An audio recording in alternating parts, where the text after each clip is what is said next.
नैनोजेंथॉन based nutraceutical product जो हमारा इम्यूजेंथ है वो किस तरह से काम करता है, इसके बारे में अब हम जानने वाले हैं। तो फ्रेंड्स, ऑक्सीडेटिव स्ट्रेस क्या होता है कि 21 से 28 दिन तक सेल जिंदा रहती है और 21 से 28 दिन के अंदर दो नई डॉटर सेल्स को पैदा करती है और खुद मर जाती है, दो नई डॉटर सेल्स को पैदा कर देती है। लेकिन अगर ऑक्सीडेटिव स्ट्रेस हो जाए या फ्री रेडिकल्स का अटैक हो जाए सेल के अंदर, तो सेल के पास जो खाना होता है, जो सेल खा के 21 से 28 दिन तक जिंदा रहेगी, उस खाने को फ्री रेडिकल्स खा जाते हैं, स्कैवेंजर्स खा जाते हैं।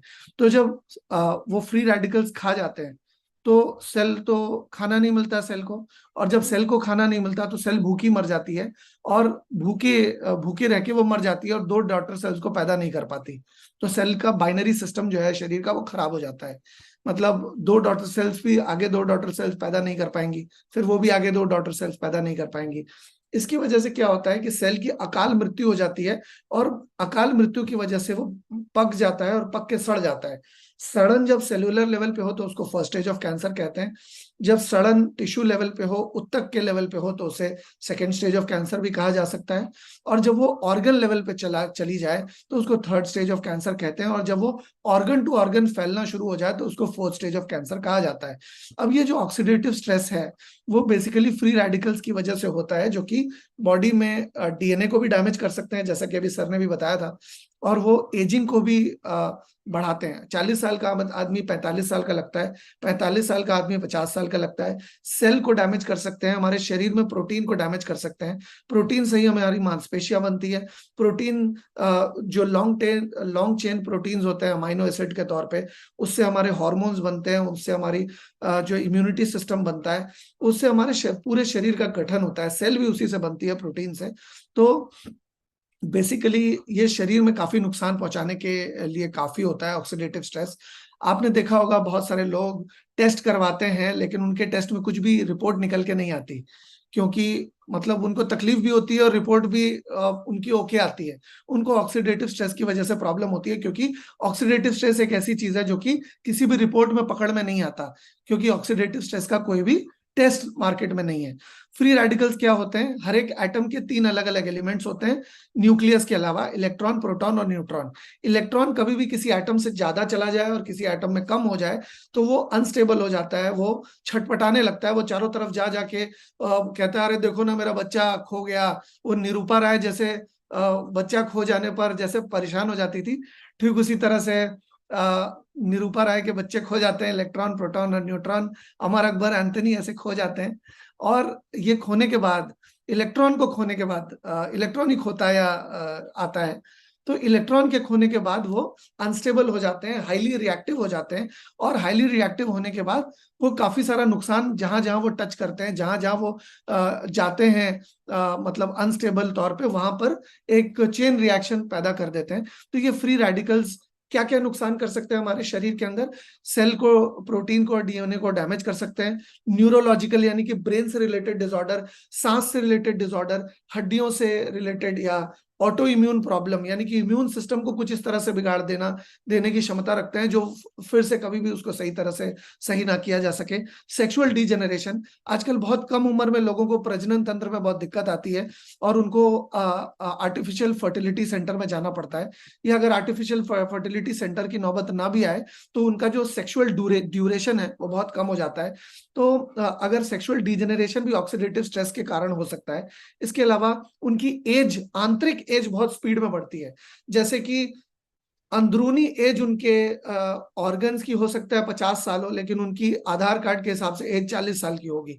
क्योंकि आज आप देखते हैं कि 40, 42, 45 साल की एज में लोगों को हार्ट अटैक आ रहा है। उनका हार्ट उस प्रेशर को झेल नहीं पा रहा, उनका हार्ट उस मतलब बहुत ज्यादा मेहनत करनी पड़ रही है उसके हार्ट को, ताकि वो नॉर्मल फंक्शंस को परफॉर्म कर सके। तो इस तरह की प्रॉब्लम एक्सेलरेटेड एजिंग के तौर पे आ रही है। एक्सेलरेटेड डीजनरेशन ऑफ ऑर्गन्स हो रही है, ऑर्गन्स बड़ी तेजी से पुराने हो रहे हैं, आपका हाजमा बड़ी तेजी से खराब हो रहा है, आपकी आईसाइट बड़ी तेजी से खराब हो रही है, आपका सेक्सुअल जो प्रक्रिया है वो बड़ी तेजी से पुरानी हो रही है।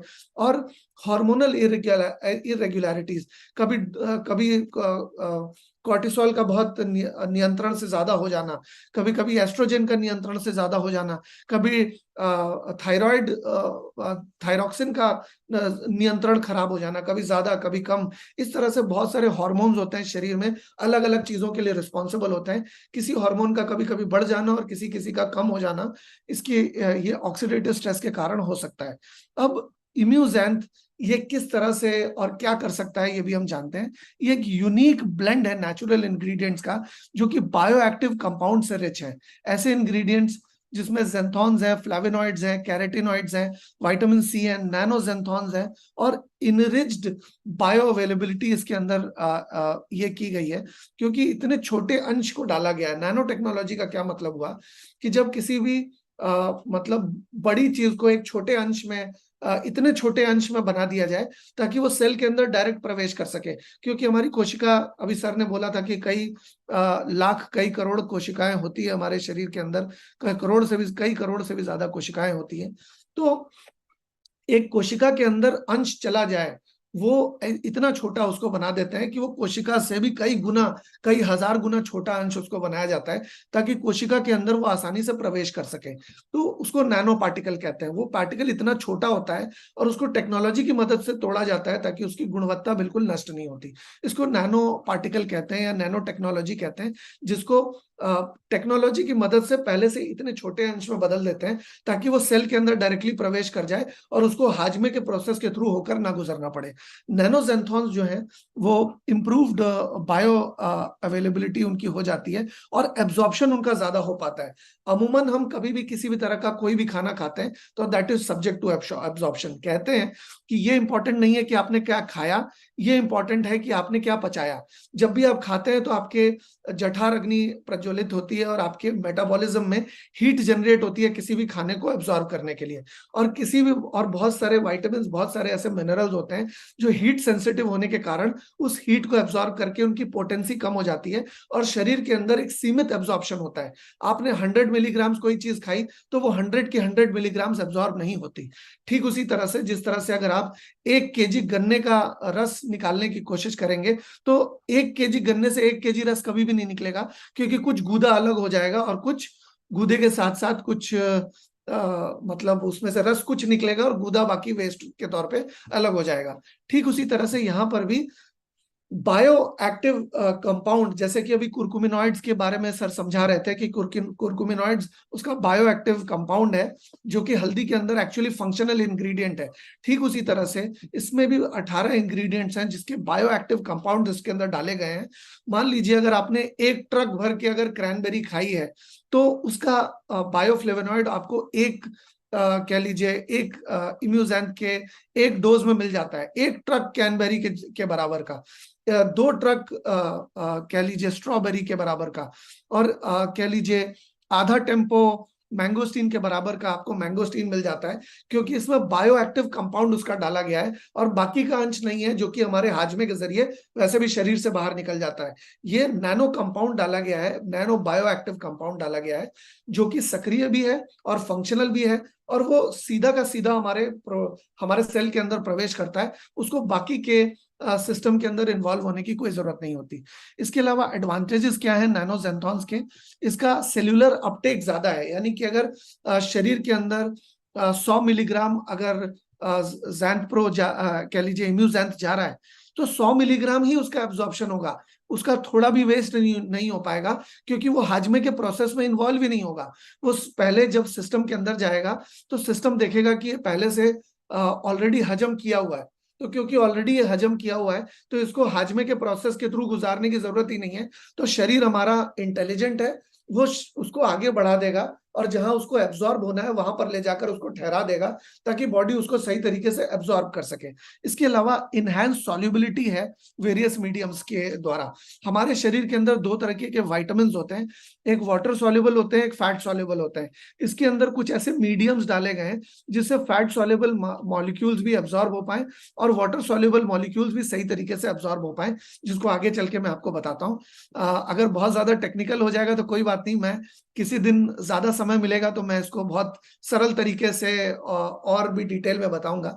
इसके अलावा डिलीवरी जो है टिश्यू के पास, उत्तक के पास, सेल के पास, उसकी जो न्यूट्रिशन की डिलीवरी है वो मैक्सिमम हो जाती है, क्योंकि जो रसद अगर अच्छी मिलेगी सेल्स को, रसद अगर अच्छी मिलेगी टिश्यू को, रसद अगर अच्छी मिलेगी ऑर्गन को, तो नेचुरल सी बात है कि वो मजबूत होगा और वो अपने आप को बेहतर सर्विस दे पाएगा, वो अपने आप को जल्दी रीजनरेट कर पाएगा, वो अपने आप को ज्यादा अच्छी तरह से डिटॉक्सिफाई करके ज्यादा बेहतर फंक्शन को परफॉर्म करने के लिए रेडी हो पाएगा। इसके अलावा टॉक्सिक वल्नरेबिलिटी, शरीर के अंदर निरंतर हर ऑर्गन टॉक्सिन्स के साथ डील कर रहा है, और वो ऑक्सीडेटिव स्ट्रेस के तौर पे हो सकता है, वो केमिकल इंजेक्शन के तौर पे हो सकता है, वो बुरी लाइफस्टाइल की वजह से हो सकता है, वो पोल्यूटेड एयर की वजह से हो सकता है। बहुत सारे तरीके से हमारे शरीर को टॉक्सिन के साथ डील करना पड़ता है। तो टॉक्सिन के साथ डील करने का प्रोसेस भी फास्ट हो जाता है। आपने गौर किया होगा कि अगर कभी आप पहाड़ों पे जाते हैं तो आपका निष्कासन जो है बेहतर हो जाता है, आप अच्छी सांस लेते हैं, अच्छी नींद आती है, अच्छी भूख लगती है आपको। ठीक उसी तरह से जब हम इम्यूजेंट का प्रयोग करते हैं तो हमारे शरीर से टॉक्सिन के निकलने की जो प्रक्रिया है वो काफी हद तक फास्ट हो जाती है। इसके अलावा ये कुछ इसके अंदर इंग्रेडिएंट्स हैं और किस तरह से ये टिश्यू का सपोर्ट करता है और इम्यून रिस्पांस को किस तरह से सपोर्ट करता है, ये यहाँ पर लिखा हुआ है। इम्यूजेंट जो है rich source of diverse antioxidant इसके अंदर हैं, जो कि क्रूशल है किसी की अच्छी हेल्थ के लिए, क्योंकि सेल्यूलर हेल्थ के ऊपर ही निर्भर होता है कि आपकी कैसी हेल्थ होगी। जैसा कि सर भी अभी बता रहे थे कि अगर सेल अच्छा है तो टिश्यू अच्छा रहेगा, टिश्यू अच्छा है तो ऑर्गन अच्छा रहेगा, ऑर्गन अच्छा है तो सिस्टम अच्छा रहेगा, और सिस्टम अच्छा है तो आपका पूरी बॉडी आपकी अच्छी रहेगी। ठीक उसी तरह से ये फ्री रेडिकल्स को न्यूट्रलाइज करने के लिए काफी कारगर है, जिस फ्री रेडिकल के बारे में शुरू में मैंने आपको बताया था। इसके अलावा इसके अंदर ज़ैंथोन्स हैं, फ्लेवोनॉइड्स हैं, जो कि सेल्यूलर डैमेज को प्रोटेक्ट करते हैं। देखिए, सेल के बाहर एक आउटर लेयर होता है, वो एक्स्ट्रा सेल्यूलर फ्लूइड का एक लेयर होता है, उसके बाद एक लेयर होता है सेल वॉल का, और उसके बाद इंट्रा सेल्यूलर फ्लूइड होता है, और उसके बाद कहीं जाके माइटोकॉन्ड्रिया की बारी आती है।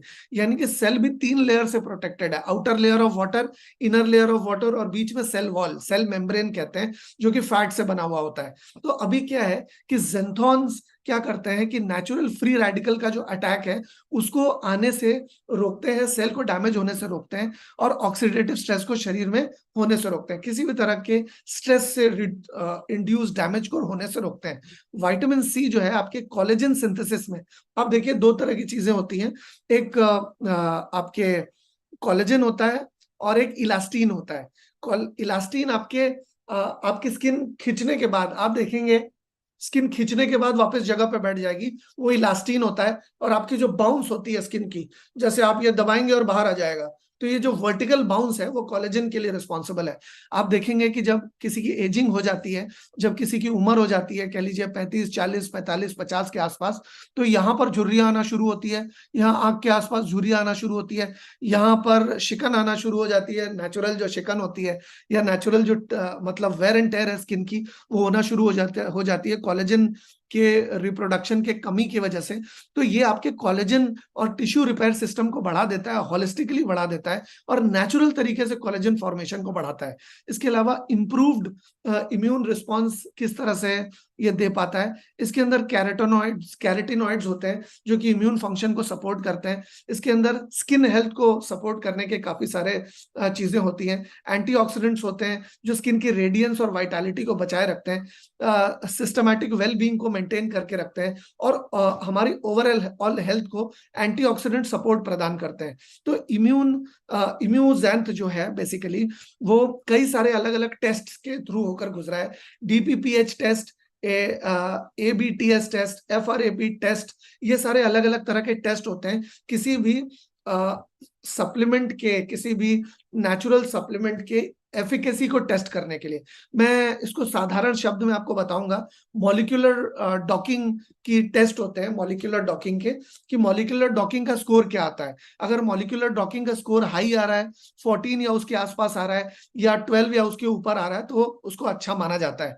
लेकिन हमारे मॉलिक्यूलर डॉकिंग का क्या स्कोर है ये भी मैं आपको बताऊंगा।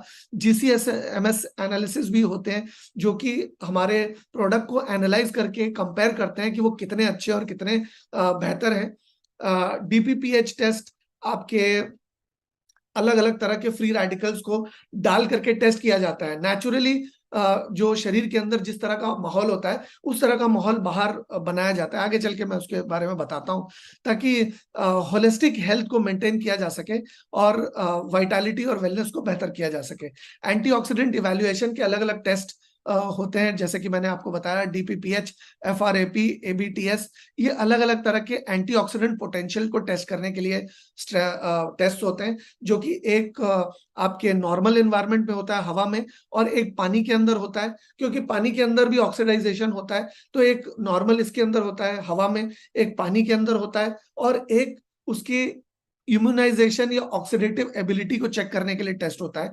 तो ये टेस्ट अलग अलग तरीके से अलग अलग सिवियरिटी में किया जाता है, और उसके टेस्ट के रिपोर्ट आते हैं। जैसे DPPH SA का जो टेस्ट है वो 14.32 से लेकर 14.90 है, जो कि इंडस्ट्री में सबसे बेस्ट है। आप देखेंगे कि एक स्केल होती है, कह लीजिए 1 से लेकर के या 0 से लेकर के 14 तक की, एक 14 के स्केल में की एक स्केल होती है, जिसमें 7 को pH न्यूट्रल माना जाता है, और 7 से नीचे जो होता है उसको एसिडिक माना जाता है, और 7 से ऊपर जो होता है उसको अल्कलाइन माना जाता है। और ऐसा माना जाता है कि जब हमारा सिस्टम एसिडिक होता है, तो एसिडिक माहौल में जो जीवाणु हैं या जो नुकसान पैदा करने वाले शरीर के अंदर जितने भी कीटाणु हैं, उसकी पैदावार और उसके मतलब उसका प्रजनन जो है बड़ी तेजी से होता है एसिडिक माहौल में। लेकिन अगर हम शरीर के अंदर एक अल्कलाइन माहौल तैयार करते हैं, तो हमारे शरीर के अंदर जितने भी जरासीम हैं, जितने भी कीटाणु हैं, या जितने भी बुरे कीटाणु हैं, चाहे वो बैक्टीरिया हो, वायरस हो, किसी भी तरह के नुकसानदेह कीटाणु हो, वो एक अल्कलाइन माहौल में जिंदा नहीं रह पाते, अल्कलाइन माहौल में अपने आप को मल्टीप्लाई नहीं कर पाते। तो आप देख सकते हैं कि 14 की स्केल पे 14.32 से लेकर 14.90 मिलीग्राम का इसका स्कोर है DPPH के टेस्ट में, जो कि हमारे हवा का टेस्ट होता है, जिसमें अलग अलग मतलब अलग अलग कीटाणुओं को दिया जाता है, डाला जाता है, मतलब एक ह्यूमन टेस्ट, एक मतलब बाहरी टेस्ट में, ह्यूमन टेस्ट नहीं, बाहरी टेस्ट में डाला जाता है, ताकि देखा जा सके कि वो जो इंग्रेडिएंट है हमारे सप्लीमेंट का, वो कितने कारगर तरीके से उन कीटाणुओं को न्यूट्रलाइज कर सकता है, खात्मा कर सकता है उस नुकसान पहुंचाने वाले कीटाणुओं का। तो ये स्कोर आप देख सकते हैं। ABTS का जो टेस्ट है वो भी 14.01 से लेकर 14.62 का स्कोर है, जो कि मैक्सिमम स्कोर से भी ज्यादा है। यानी कि 14 मैक्सिमम रेंज होती है, ये 15 तक जा नहीं सकता। तो आप सोच लीजिए कि 15 में से किसी को 14.90 मिले हैं, या 15 में से किसी को 14.62 मिला है, तो उसको कैसा स्कोर माना जाएगा। इंडस्ट्री का बेस्ट एंटीऑक्सीडेंट सप्लीमेंट के तौर पे इसको हम दे सकते हैं। मान लीजिए इसकी जो ओरैक वैल्यू है, ऑक्सीजन रेडिकल एब्जॉर्बेंट कैपेसिटी, वो हाईएस्ट है इंडस्ट्री में। यानी कि ये ज्यादा से ज्यादा बीमारी फैलाने वाले कीटाणुओं को, ज्यादा से ज्यादा नुकसान पहुंचाने वाले कीटाणुओं को ये मतलब उसका खात्मा कर सकता है और उसको न्यूट्रलाइज करने की क्षमता रखता है। FRAP टेस्ट जो है, ये आपके लिक्विड के अंदर इसको परफॉर्म कराया जाता है। लिक्विड के अंदर जब इसको परफॉर्म कराया जाता है, तो यहाँ पर भी 14.12 से लेकर 14.5 का हम देख सकते हैं कि स्कोर आया है। और इन टेस्ट के बारे में भी डिटेल में मैं आपको कभी डिटेल में मीटिंग होगी, आधा घंटा या 20-19 मिनट काफी नहीं है इसको बताने के लिए। तो ये जो टेस्ट है, ये टेस्ट में पाया गया है कि पानी के अंदर भी बहुत अच्छी तरह से ये अच्छी तरह से परफॉर्म करता है। और ये पानी के अंदर भी, क्योंकि हमारे शरीर के अंदर अलग अलग जगह पर पानी एब्जॉर्ब होता है, और पानी में मिलने के बाद अलग अलग तरह के एंजाइम्स में मिलने के बाद किस तरह से वो परफॉर्म करता है, इसके बारे में बताया गया है। सिलिको मॉलिक्यूलर डॉकिंग टेस्ट में हमारा जो स्कोर है वो बहुत ही अच्छा है। NADPH ऑक्सीडेज और ज़ैंथीन ऑक्सीडेज के साथ ये बहुत अच्छी तरह से बाइंड करता है, और अच्छी तरह से बाइंड करने के बाद भी ये ऑक्सीजन के दुष्प्रभाव को, यानी कि ऑक्सीडेटिव स्ट्रेस को हमारे आसपास फटकने भी नहीं देता। ये हमारे मॉलिक्यूलर डॉकिंग के दो अलग अलग नमूने हैं, जिसमें हम देख सकते हैं कि कॉम्प्लेक्स स्ट्रक्चर फॉर्म होता है। जितना कॉम्प्लेक्स स्ट्रक्चर फॉर्म होगा, जितना ज्यादा पेचीदा स्ट्रक्चर फॉर्म होगा, उतना ही ज्यादा किसी एक बाहरी आक्रमणकारी को इस स्ट्रक्चर को भेदने में उतना ज्यादा दिक्कत आएगी। ये समझ के चलिए, इसके बारे में डिटेल में बताएंगे। GCMS एनालिसिस जो है वो भी हमारा टेस्ट का बहुत ही शानदार रिजल्ट आया है। उसका बायोएक्टिव कंपाउंड आइडेंटिफाई किया गया है जो ज़ेंथॉन, वो बहुत ही ज्यादा कारगर है, इस टेस्ट में पाया गया है। मैंगोस्टीन के बारे में हम पहले से जानते हैं कि एक बहुत ही अच्छा ट्रॉपिकल फ्रूट है, जिसके अंदर एक्टिव ज़ेंथॉन्स होते हैं 42 तरह के, जो कि हमारे शरीर के अंदर एंटीऑक्सीडेंट काबिलियत को बढ़ा देते हैं, स्किन के ऊपर काफी अच्छा फायदा देते हैं, और हमारे शरीर को एंटी एजिंग शरीर प्रोसेस में ले जाते हैं। फैट बर्निंग में भी इसका बहुत अच्छा योगदान है। अकाई बेरी जो है उसके भी बहुत अच्छे एंटीऑक्सीडेंट योगदान है, ऑक्सीडेटिव स्ट्रेस को भी कम करता है। ये अगर अंदरूनी तौर पे कहीं भी स्वेलिंग है तो उसको भी कम करने में मदद करता है, शरीर की एथलेटिक परफॉर्मेंस को बढ़ाता है। गूसबेरी क्या करता है, एंटी एजिंग के लिए मदद करता है, लिवर डैमेज से शरीर को प्रोटेक्ट करता है। क्रैनबेरी क्या करता है कि ये किसी भी तरह का कोई भी इंफेक्शन हो शरीर के अंदर, एंटी कैंसर एबिलिटी शरीर की बढ़ाता है। इसके अलावा 20 कॉमन फ्रूट्स जो पाए जाते हैं पृथ्वी पे, उसमें से टॉप 20 फ्रूट्स के अंदर क्रैनबेरी को माना जाता है, क्योंकि इसमें हाईएस्ट लेवल्स ऑफ फिनॉल्स और बहुत अलग अलग टाइप के एंटीऑक्सीडेंट्स पाए जाते हैं। और एंथ्रोकाइनेन्स में भी एक तरह का एंटीऑक्सीडेंट कहा जाता है, उसमें भी पॉलीफेनोलिक कंपाउंड है ये भी, तो जिसमें बहुत रिच है। और क्रैनबेरीज जो है वो डार्क रेड कलर इसी एंथ्रोकाइनेन्स की वजह से होती है, जो कि इसको एंटी कैंसरस प्रॉपर्टी भी देती है, इसकी एंटी इन्फ्लेमेटरी इफेक्ट भी होता है। अगर किसी महिला को या किसी बच्चे को यूरिनरी ट्रैक में जलन हो रही है या यूरिनरी ट्रैक इन्फेक्शन हो गया है, यूटीआई इन्फेक्शन आम लैंग्वेज में कहते हैं, उसमें भी क्रैनबेरी का बहुत अच्छा फर्क है, क्रैनबेरी का बहुत अच्छा योगदान है। गट हेल्थ यानी कि आपके जो लार्ज इंटेस्टिन है, आपकी हाजमा है, हाजमे को भी बहुत बेहतर करता है। और अगर कोई एनिमल बेस्ड डाइट ले रहा है, अगर कोई ज्यादा मछली खाता है या ज्यादा चिकन या मटन खाता है, तो वो अगर क्रैनबेरी युक्त डाइट ले या इम्यूजेंथ ले ले, तो इम्यूजेंथ से उसके हाजमे में बहुत ज्यादा फायदा होगा। स्ट्रॉबेरी की बात करें तो ये क्या करता है, ये ग्लिसेमिक इंडेक्स यानी कि चीनी के इंडेक्स में लो है, और ये मिठास की इंडेक्स में लो है, और ये ब्लड शुगर को रेगुलेट करने में शरीर की मदद करता है। फाइबर होने की वजह से न्यूट्रिशन को एब्सॉर्ब करने में मदद करता है। इसके अंदर बहुत सारे वाइटामिन, फाइबर्स और एंटीऑक्सीडेंट्स, पॉलीफेनॉल्स होने की वजह से ये, और इसके अंदर जो पॉलीफेनॉल्स हैं वो सोडियम या किसी भी तरह का फैट या कोलेस्ट्रॉल के बिना है इसके अंदर, जो कि ये बहुत ज्यादा रिच बनाता है इसको। ये गुड सोर्स है मैंगनीज और पोटेशियम का, जो कि हमारे सर्कुलेटरी सिस्टम के लिए और हार्मोनल सिस्टम के लिए बहुत अच्छे हैं। इसके अंदर और भी बहुत सारे मिनरल्स पाए जाते हैं, जैसे कि calcium, iron, potassium, folate, magnesium, और बहुत सारे और भी एंटीऑक्सीडेंट्स एंथ्रोकाइनेन्स के तौर पे पाए जाते हैं। और इसके अलावा सिर्फ यही नहीं, ये फैट को बनने से भी रोकता है, और ट्राइग्लिसराइड और लो डेंसिटी लिपोप्रोटीन जो होता है शरीर के अंदर, उसको एक लिमिट से ज्यादा बढ़ने नहीं देता, जिससे कि शरीर की मदद होती है। अब गोजी बेरी की बात करें तो उसको फाउंटेन ऑफ यूथ कहा जाता है। स्टडीज में पाया गया है कि ये आंख में जो ग्लूकोमा होता है उसमें भी काफी कारगर है, उसको होने से रोकता है, अगर हो गया हो तो उसकी मतलब वृद्धि को रोकता है, धीरे धीरे उसको प्रोग्रेस होने से आगे आगे प्रोग्रेस होने से रोकता है। इसके अलावा इम्यून सिस्टम को सपोर्ट करता है, एंटी कैंसरस प्रॉपर्टीज शरीर के अंदर डेवलप करता है।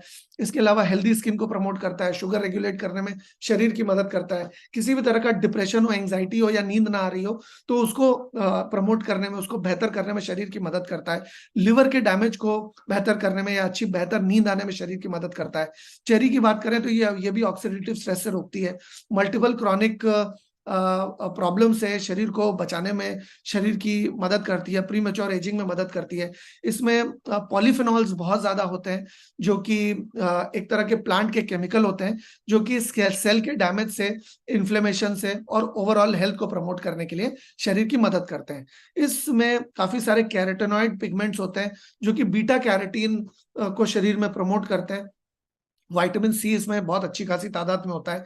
Beta carotene basically vitamin A को कहते हैं, और विटामिन ए जो है बेसिकली ये फैट सॉल्युबल विटामिन होने की वजह से ये पानी के साथ मिक्स नहीं होता, ये पानी वाली किसी भी चीज के साथ आता नहीं है अमूमन। तो ये एक बहुत ही कॉम्प्लेक्स तरह का विटामिन, ये गाजर वाजर में होता है, गाजर के ऑयल में या इस तरह के कुछ खास इसमें विटामिन के और विटामिन ए, और ये बहुत रेयर चीजें होती हैं। इसके अलावा हाईली मतलब एंटी इन्फ्लेमेटरी है, यानी कि सूजन में मदद करता है, एंटीऑक्सीडेंट प्रॉपर्टीज बहुत अच्छी होती हैं इसमें, और ये हमें मदद करता है अगर एक्सेसिव मसल पेन हो। एक सेकंड, शुभ्रतो सर का कॉल आ रहा है। हाँ सर। হরে কৃষ্ণ দাদা, একটা জুম মিটিং করছি, শেষ করে কল করব।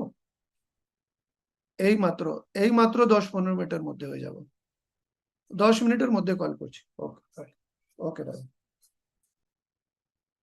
शुभ्रतो सर का कॉल आ गया था, इस वजह से मैंने उठाया, अदरवाइज किसी और का कॉल मैं नहीं उठाता। आई एम सो सॉरी, मैंने ये कॉल लिया। तो मसल पेन बहुत सारे लोगों को होता है, अगर किसी ने एक्सरसाइज ज्यादा कर ली है, पहले पहले दिन एक्सरसाइज की, या फिर किसी दिन बहुत ज्यादा फिजिकल स्ट्रेस हो गया तो मसल पेन हो जाता है। तो मसल पेन में या किसी भी तरह के टिश्यू डैमेज में या किसी भी तरह के लिगामेंट के डैमेज में चेरी युक्त अगर हम इम्यूजैन का प्रयोग करते हैं, सेवन करते हैं, तो इससे इन्फ्लेमेशन, डैमेज और मसल पेन में रिलीफ हमें मिलता है, काफी इससे हील करने में मदद मिलती है। रास्पबेरी जो है उसमें पोटेशियम बहुत ज्यादा होने की वजह से हार्ट फंक्शन को इंप्रूव करने में और ब्लड का जो प्रेशर है उसको रेगुलेट करने में मदद मिलती है। ओमेगा 3 फैटी एसिड होने की वजह से ये रास्पबेरी जो है वो प्रिवेंट करती है किसी भी तरह के स्ट्रोक या हार्ट डिजीज से, शरीर को सुरक्षा प्रदान करती है। इसके अलावा काफी सारे मिनरल्स होते हैं जैसे मैंगनीज, और वो हड्डियों की सुरक्षा के लिए, स्किन की सुरक्षा के लिए और ब्लड शुगर को रेगुलेट करने के लिए शरीर की बहुत मदद करते हैं। बिलबेरी की बात करें तो इसमें विटामिन के होता है, हार्ट अटैक और स्ट्रोक से बचाने में भी शरीर की मदद करता है। बिलबेरी के अंदर प्लांट कंपाउंड होते हैं जो कि इन्फ्लेमेशन से लड़ने के लिए, हार्ट हेल्थ को बेहतर रखने के लिए, डायबिटीज से लड़ने के लिए, कैंसर के रिस्क से बचाने के लिए शरीर की पूरा का पूरा सहयोग करते हैं। साथ ही साथ बिलबेरी में आंखों के फंक्शन को बेटर करने के लिए, आंखों के ऊपर अगर लंबे समय में कोई दबाव पड़ रहा है, मान लीजिए अगर कोई टीवी देख रहा है या बहुत समय तक कंप्यूटर के सामने बैठा है, तो बिलबेरी युक्त इम्यूजैन तो उनकी आंखों को रिलैक्स फील कराने के लिए, उनकी आंखों को बेहतर जल्दी से हील करने के लिए और ज्यादा दबाव ना पड़े इस चीज को इंश्योर करने के लिए काफी है, बहुत कारगर है। हेडेक्स, किसी भी तरह का आंखों से रिलेटेड हेडेक हो या साइनस से रिलेटेड, माइग्रेन से रिलेटेड हेडेक हो, उसमें भी बिलबेरी का बहुत अच्छा फंक्शन है। डबल विजन, किसी किसी को धुंधला नजर आता है या किसी किसी को आंखों की जो रोशनी है वो थोड़ी धीरे धीरे कम होने लगती है, बिलबेरी उसको भी अच्छी तरह से सपोर्ट करता है। फिनोलिक एसिड इसके अंदर होने की वजह से, फिनोलिक एसिड क्या करता है कि हमारे एल्जाइमर डिजीज यानी कि याददाश्त चली जाती है, लोग भूल जाते हैं हर कुछ कुछ समय में, तो उसमें भी बहुत मदद करता है। ब्लैक करेंट जो है हमें कार्डियोवैस्कुलर हेल्थ को मेंटेन करने में मदद करता है। एंथ्रोकाइनेंस इसके अंदर भी होते हैं जो कि कोलेस्ट्रॉल और एलडीएल को कम करने में, और एचडीएल को, हाई डेंसिटी लिपोप्रोटीन जो कि अच्छा जो है फैट कहा जाता है या अच्छा लिपोप्रोटीन कहा जाता है, उसको रेगुलेट करने में शरीर की मदद करती है। इसके अलावा ऑक्सीडेटिव स्ट्रेस को कम करने में, देखिए प्रजनन तंत्र में अगर किसी को सेक्सुअल हेल्थ के बारे में जानना है तो कॉर्टिसोल और टेस्टोस्टेरोन दोनों के बारे में जानना जरूरी है। बहुत सारे लोगों को लगता है कि मेरा टेस्टोस्टेरोन कम हो गया जिसकी वजह से लिबिडो कम हो गई, जिसकी वजह से हमारी टाइमिंग खराब हो गई, लेकिन होता क्या है कि कॉर्टिसोल इतना ज्यादा बढ़ जाता है कि टेस्टोस्टेरोन बढ़ा हुआ भी हो तो वो बढ़ा हुआ कॉर्टिसोल टेस्टोस्टेरोन को सही तरीके से फंक्शन नहीं करने देता। आप अगर इम्यूजन का प्रयोग करते हैं तो आपका कॉर्टिसोल लेवल कम हो जाता है, और रेगुलर बेसिस पर अगर आपका कॉर्टिसोल लेवल कम रहता है तो टेस्टोस्टेरोन बढ़िया तरीके से फंक्शन कर पाता है, जिसकी वजह से आप देखते हैं कि जब सुबह उठने के बाद आपको अच्छा इरेक्शन होता है। बहुत सारे लोगों को अच्छा इरेक्शन होता है, क्यों? क्योंकि सुबह जब उठते हैं तब किसी भी तरह का कोई स्ट्रेस तो होता नहीं, उस समय टेस्टोस्टेरोन लेवल्स भी हाई होते हैं, उस समय बॉडी का ब्लड सर्कुलेशन भी कांस्टेंट होता है, उस समय स्ट्रेस का लेवल भी सबसे कम होता है, इसकी वजह से ये अच्छा रहता है। लेकिन अगर आप इम्यूजन का सेवन करते हैं तो आपका टेस्टोस्टेरोन लेवल हाई करने में भी मदद करेगा और कॉर्टिसोल का लेवल निरंतर उसको कम करने में भी मदद करेगा। और ब्लैक करंट और क्या करता है, सिग्निफिकेंटली डिक्रीज करता है आर्टेरियल प्रेशर को। हमारी आर्टरीज एंड वेन्स के अंदर जो प्रेशर होता है, आर्टरीज एंड वेन्स जाने की वजह से प्रेशर बढ़ जाता है कभी कभी, ब्लैक करंट क्या करता है, उस आर्टरीज एंड वेन्स को डायलेट करने में मदद करती है, नाइट्रिक ऑक्साइड पैदा करने में मदद करती है। एल्डरबेरी और ब्लैक करंट दोनों के अंदर वो ब्लड वेसल्स को डायलेट करने की क्षमता होती है। ब्लूबेरी की बात करें तो एंटीऑक्सीडेंट भी अच्छा है, एंटी कैंसर एक्टिविटी इसके अंदर पाई गई है। मैं आपको बताना चाहूंगा कि हमारे प्रोडक्ट्स कोई दवाई नहीं है, ये किसी भी तरह के ट्रीटमेंट या किसी भी तरह के मिटिगेशन या किसी भी तरह के उपचार से इसका कोई लेना देना नहीं है। ये सिर्फ एक बहुत ही प्योर, एक बहुत ही फंक्शनल फूड सप्लीमेंट है जो सेल्यूलर लेवल पर हमारे ऊपर काम करता है और हमारे प्रॉब्लम को जड़ से ही बाहर करने में शरीर की मदद करता है। इसके अलावा बॉडी वेट को मेंटेन करने में मदद करता है, शुगर को रेगुलेट करने में शरीर की मदद करता है, कोलेस्ट्रॉल को रेगुलेट करने में मदद करता है, हमारे ब्लड प्रेशर को रेगुलेट करने में, एंटीबैक्टीरियल एक्टिविटी को प्रमोट करता है, एंटी इंफ्लेमेटरी एक्शन, लिवर की हेल्थ को अच्छा रखता है, इम्यून सिस्टम को बेहतर करता है, ब्रेन के फंक्शन को, फेफड़े के फंक्शन को बेहतर करने में मदद करता है। रेड बेरी जो है प्रोटीन और फाइबर में बहुत अच्छी होती है, इसके अंदर vitamin C, vitamin B, vitamin E और इसके अंदर 21 तरह के विटामिन अमाइनो एसिड्स होते हैं। आमतौर पे 22 तरह के टोटल अमाइनो एसिड्स होते हैं, जिसमें से 21 तरह के अमाइनो एसिड रेड बेरी में पाए जाते हैं, जिसमें कि 8 एसेंशियल अमाइनो एसिड भी होते हैं जो कि शरीर हमारा बना ही नहीं सकता, उसको बाहर से ही चाहिए। वो सारे के सारे अमाइनो एसिड रेड बेरी में पाए जाते हैं। तो इतनी सारी बेरीज का जब इम्यून, और वो भी सेल्यूलरली ब्रोकन डाउन फूड जब हम लेते हैं, तो सीधा के सीधा खट से हमारे सिस्टम के अंदर जाता है और हमारे शरीर को एकदम, जैसे पॉपाई स्पिनिच खा के ताकतवर हो जाता था, ठीक उसी तरह से अगर आप इम्यूजन का सेवन करते हैं तो आपका इम्यून सिस्टम एकदम सुपरमैन स्पाइडरमैन की तरह ताकतवर हो जाएगा, और हर तरह की बेरीज की 18 बेरीज की ताकत उसको मिलेगी। रेड बेरी क्या करती है, एजिंग प्रोसेस को कम कर देती है, आंखों की हेल्थ को बेहतर बनाती है, ट्राइग्लिसराइड लेवल को रेगुलेट करती है, लिवर डैमेज को रोकती है, अल्जाइमर्स डिजीज को रोकती है। सी बकथॉर्न एक बहुत ही जबरदस्त फल है, जो कि Holi fruit of the Himalayas भी कहा जाता है। आयुर्वेदिक मेडिसिन में और चाइनीज मेडिसिन में लगातार इसका कई हजारों सालों से यूज होता आ रहा है। इसके अंदर बहुत सारे वाइटामिन, मिनरल्स और बायोएक्टिव प्लांट कंपाउंड होते हैं, जो कि एंटीऑक्सीडेंट से भरे होते हैं, जो कि कैंसर से और हार्ट से पनपने वाली डिजीजेस को रोकने में शरीर की मदद करते हैं। इसके अंदर vitamin A, vitamin C, vitamin K, vitamin E होता है, जो कि हमारे शरीर में आयरन को, कैल्शियम को, मैग्नीशियम को, पोटेशियम को, कॉपर को और जिंक को एब्जॉर्ब करने में मदद करता है। हमेशा याद रखिए कि vitamins are the carriers of minerals. अगर विटामिन्स नहीं होंगे तो मिनरल्स एब्जॉर्ब करने में या मिनरल्स को एक जगह से दूसरी जगह पर नहीं पहुंचाया जा सकेगा। तो सी बकथॉर्न में iron, calcium, magnesium, potassium, copper और जिंक सिर्फ होता नहीं है, उसको सही तरह से पहुंचाने के लिए vitamin C, vitamin A, vitamin K और विटामिन ई भी होते हैं, जिसमें विटामिन ई और विटामिन ए और विटामिन की फैट सॉल्युबल विटामिन है, और वो अमूमन जल्दी से बहुत सारी चीजों में नहीं पाए जाते हैं, और जहां पाए जाते हैं वो ऑक्सीडाइज तरीके से पाए जाते हैं, जिसमें शरीर को सही तरीके से मिल नहीं पाते। तो एडिशन में इसके सीड में, जो सी बकथॉर्न का सीड होता है, उसमें फाइटोस्टेरॉइड्स होते हैं, फाइटोस्टीरोल्स होते हैं, जो कि प्लांट कंपाउंड है, जिसके अलग अलग कई सारे बेनिफिट्स हैं। कोलेस्ट्रॉल को ब्लॉक करता है, शरीर में बनने ही नहीं देता है कोलेस्ट्रॉल का आना जाना बिल्कुल बंद कर देता है, अच्छे कोलेस्ट्रॉल को रखता है, बुरे कोलेस्ट्रॉल को शरीर में फटकने नहीं देता, और बॉडी को एब्जॉर्ब नहीं करने देता। स्किन के लिए बहुत अच्छा है। मेनोपॉज सिम्टम हो, चाहे वेजाइनल ड्राइनेस हो, या फिर किसी भी तरह का महिलाओं से संबंधी कोई भी चैलेंज हो, ये बहुत उसमें कारगर सिद्ध होता है। पोस्ट मेंस्ट्रुअल सिंड्रोम में या एस्ट्रोजन के लगातार बढ़ने और घटने में भी ये बहुत अहम भूमिका निभाता है। हकलबेरी में भी vitamin C, vitamin A antioxidants के तौर पे बहुत तगड़े तौर पे मौजूद है। इसमें भी पॉलीफेनॉल्स और एंथ्रोकाइनेंस होते हैं। बेनिफिट्स क्या हैं इसके डाइट में इंक्लूड करने से इन्फ्लेमेशन और ऑक्सीडेटिव स्ट्रेस कम हो सकता है, स्किन की हेल्थ बेहतर हो सकती है, ब्रेन की हेल्थ बेहतर हो सकती है, और ये फ्री रेडिकल्स की ऑक्सीडेटिव स्ट्रेस के अगेंस्ट में हमें बचाता है। स्टोन बेरी की बात करें तो कोलेजन प्रोडक्शन में इसका बहुत अच्छा योगदान है, जैसा कि मैंने अभी कोलेजन और इलास्टिन के बारे में थोड़ी देर पहले आपको बताया था।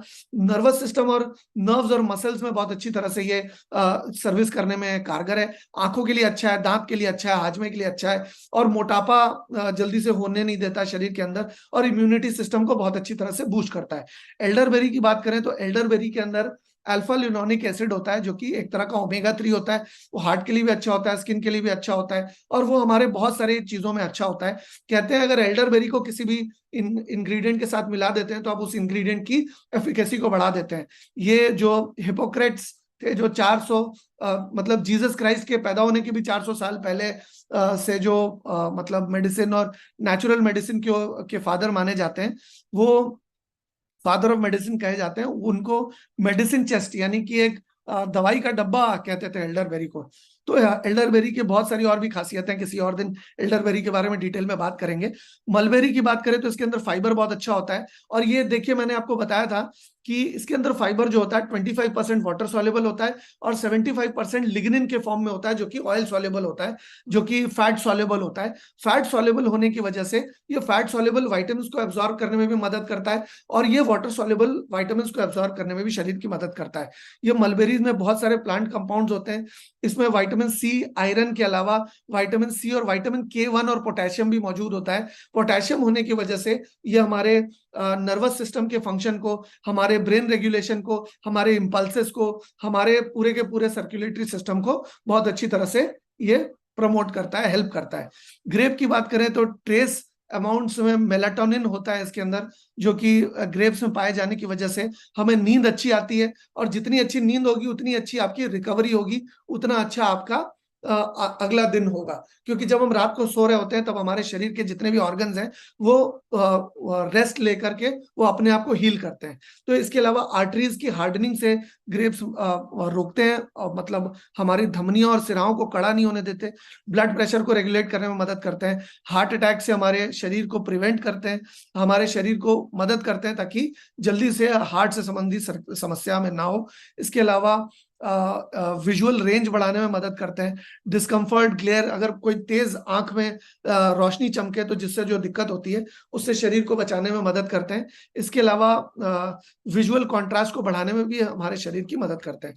तो आशा करता हूं कि आपको ये जो जानकारी है वो मैं पूरी दे पाया हूं, और इसी तरह से ये हमारे प्रोडक्ट काम करते हैं।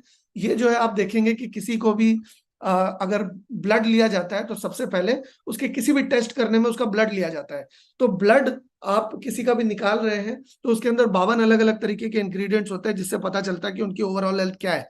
जैसे इंजन ऑयल डालते हैं आप गाड़ी में, जैसे बाइक में मोबिल डालते हैं, उसी तरह से अगर हम अपने शरीर में लाइफ में एक बार या हर 3 महीने में एक बार या हर महीने में एक बार या हर 6 महीने में एक बार या हर साल में एक बार, कम से कम जिंदगी में एक बार हम अपने शरीर को वो दे दें जो शरीर को चाहिए, क्योंकि शरीर को लंबे समय से वो चीजें नहीं मिली है जो शरीर को चाहिए, और अभाव के कारण बहुत सारी समस्याएं हमारे शरीर को हो जाती हैं। तो उस अभाव से अपने शरीर को जूझने के लिए इम्यूजेंट का and super powerful antioxidant effect आप अपने शरीर को दीजिए और अपने शरीर की सुरक्षा कीजिए। आप अपने शरीर को कितना प्यार करते हैं, आप अपने शरीर की कितनी सुरक्षा करना चाहते हैं, ये आपके इस डिसीजन पे निर्भर करता है कि आप इम्यूजेंट यूज करते हैं या नहीं करते। दो तरह के लोग होते हैं रेनेटस में, एक सच्चे रेनोवियंस होते हैं और दूसरे जो है वो कहते हैं कि हम रेनेटस कर रहे हैं, लेकिन वो सबसे ताकतवर, जो अमिताभ बच्चन जैसा प्रोडक्ट, जो सबसे सचिन तेंदुलकर या विराट कोहली जैसा प्रोडक्ट होता है उनके पूरे लाइनअप में, उससे अछूते रह जाते हैं। मतलब कहते हैं हाथ तो आया मुंह ना लगा, चिराग तले अंधेरा वाली बात हो जाती है। तो अगर आप इस बिजनेस को करना चाहते हैं, आप इस बिजनेस में सफल होना चाहते हैं, तो इस बिजनेस का जो सबसे पावरफुल टूल है इम्यूजेंट, उसको इस्तेमाल कीजिए।